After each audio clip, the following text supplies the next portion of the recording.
vamos fazer contato com a Ruth Moraes, nossa correspondente em Brasília, que sempre participa aqui às 21 horas. Ruth, boa noite. Você já está por aí?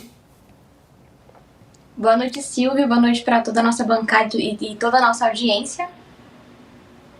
Muito bem, Ruth. Vamos tratar da CPMI, então, do dia 8 de janeiro, que você acompanha desde o primeiro dia. E eu queria começar, então, te perguntando, não exatamente sobre o Delgatti, mas sim sobre as revelações que vão surgindo sobre a participação desse general G. Dias no dia 8 de janeiro. O que você pode atualizar a gente? Afinal de contas, poucos veículos têm jogado luz sobre a participação do ex-chefe do GSI na cena, né, na cena do dia 8 de janeiro.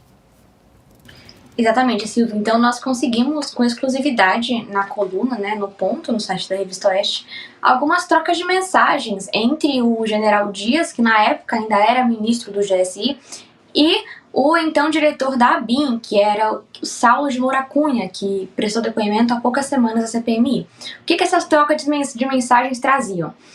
Elas comprovavam a versão do Saulo Moura. E qual versão era essa? A de que o general Dias, além de ter sido avisado, de ter recebido todos os avisos em relação ao 8 de janeiro, os mais de 33 avisos, para além disso, o general foi quem realmente pediu para que a fraude no relatório da ABIN fosse feita. Então, nós revelamos lá na coluna da Revista Oeste todas essas informações. Então, nós temos o G. Dias mandando mensagem para o Saulo Moura Cunha em 17 de janeiro, pedindo para que o nome dele fosse retirado daquele documento. Vale lembrar que são dois relatórios. Um relatório que contém o nome do G. Dias como destinatário também das mensagens dos avisos e outro em que o nome dele foi retirado, né? E ali o general Dias diz que ele não foi incluído neste grupo em que a ABIN disparou as mensagens. Contudo, o Saulo Moura diz que enviou todas essas mensagens ao telefone pessoal do general Dias. E de fato ele enviou, porque nós recebemos toda essa conversa, essa relação de mensagens,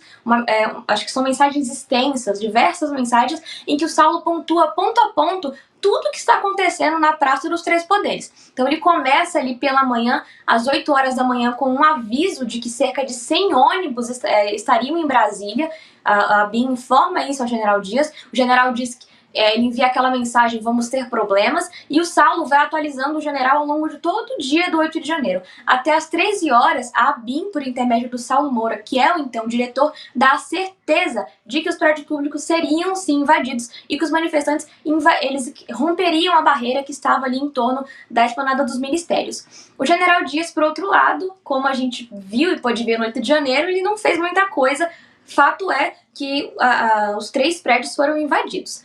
Então, nós trouxemos isso com exclusividade no site da Revista Oeste, a comprovação do depoimento do Saulo Moura, que difere do que o G. Dias disse. Vale lembrar que na CPI do Distrito Federal, o G. Dias negou a autoria da fraude e disse que apenas recebeu algumas mensagens no seu WhatsApp, mas que não era nada muito comprometedor ou nada que se referisse diretamente à confirmação das manifestações. Perfeito. Ruth, então mais uma pergunta para você. O depoimento que a gente falava aqui, seguiremos com esse assunto a partir de agora, do Walter Delgatti, que é o hacker da Vaza Jato. Num resumo, o que ele disse para a bancada governista e o que ele se recusou a dizer para a bancada do governo, da oposição, perdão.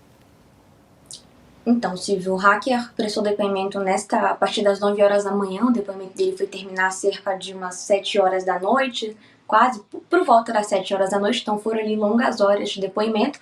E inicialmente ele começou acusando o ex-presidente Jair Bolsonaro de ser o mentor de uma operação que teria que comprovar que as urnas são frágeis. Então ele citou ali um encontro com o presidente pessoalmente no Palácio do Alvorada, que teria acontecido em 2022, próximas eleições ali em outubro. E nesse encontro, o presidente teria proposto para ele que ele invadisse o código-fonte das urnas eletrônicas e comprovasse que as urnas elas seriam passíveis de fraude. O hacker disse que alertou o então presidente, dizendo que as urnas não poderiam ser invadidas por alguém que fosse externo ao TSE. Então, ele teria de estar dentro do sistema do TSE. Então, o ex-presidente teria sugerido que Delgatti criasse um código-fonte dele mesmo, que não fosse do TSE, e colocasse esse código-fonte em uma urna eletrônica que seria fornecida pela OAB.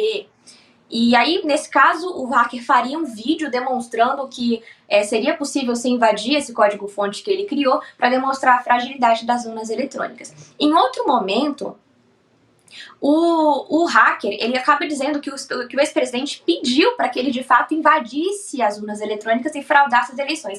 Então, a oposição ficou um pouco confusa, acho que como os telespectadores. Porque, no momento, ele fala que apenas foi para comprovar que existia uma possibilidade de fraude, e em outro momento ele já diz que o ex-presidente pediu para ele fraudar as urnas, ou seja, que era para ele mudar o resultado das eleições.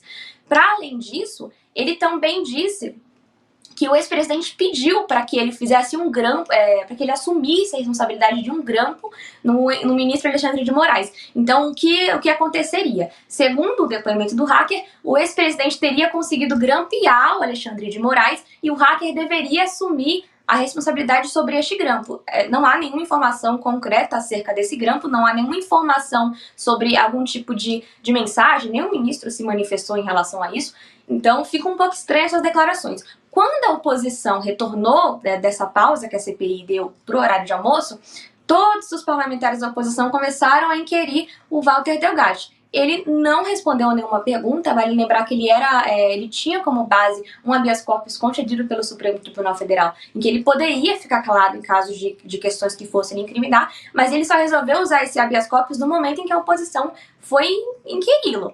A oposição queria entender, então perguntou basicamente as mesmas coisas que o governo havia perguntado mais cedo, para tentar entender, olha, você diz isso em um momento, em outro você muda a sua versão, qual que é a versão correta? E quando ele foi responder, ele disse que preferiria permanecer calado. Perfeito, Ruth. Muito obrigado pelas informações. Um ótimo trabalho para você aí nesse restinho de semana. A gente se vê aqui no Estúdio Oeste na quinta-feira que vem. Boa noite.